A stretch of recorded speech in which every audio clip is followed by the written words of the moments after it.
Look at the northern edge of the Aegean Sea. 2,000 years ago, this coastal region became the testing ground for a radical new theology. To understand the very first words written by the Apostle Paul, we have to start here, at the ruins of Delphi. An inscription found at this site mentions a Roman proconsul named Gallio. This allows historians to place him in office in 52 AD.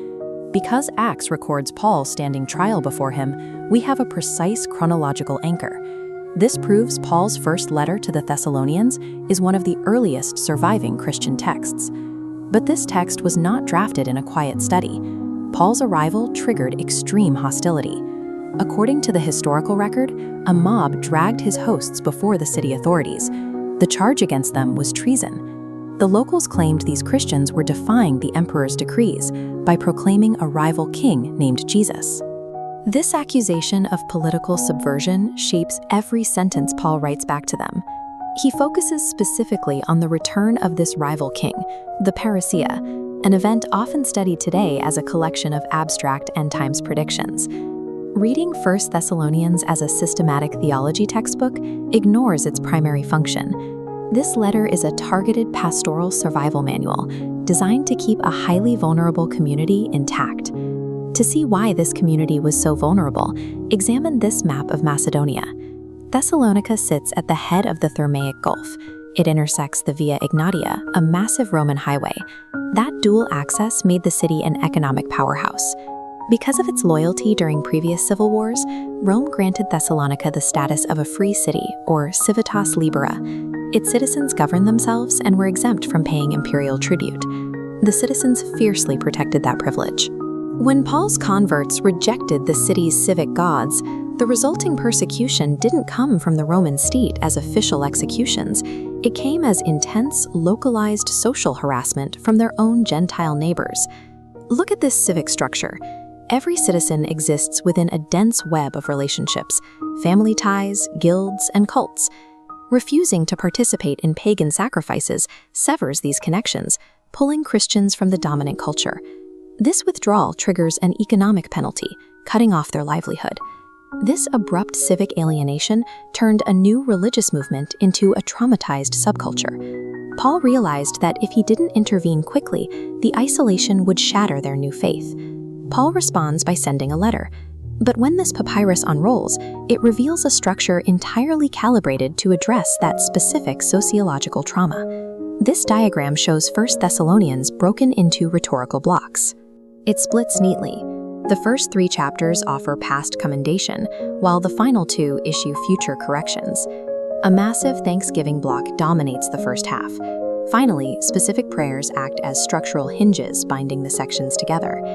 In later letters, like Galatians, Paul skips the pleasantries and launches straight into rapid-fire theological arguments. Here, he spends half the document building them up. He uses this format to remind an alienated group they belong to an alternate global family.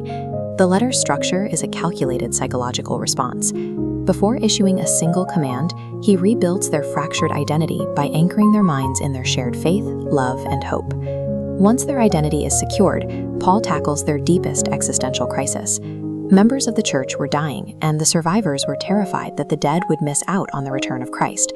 In chapter 4, Paul addresses the Parousia. He explains that the dead in Christ will actually rise first, followed by the living. Paul's words here focus on the immediate grief of the community. He anchors their hope in God's absolute hold over death, providing a mechanism for survival rather than a technical manual for the afterlife. This teaching carries a sharp political edge.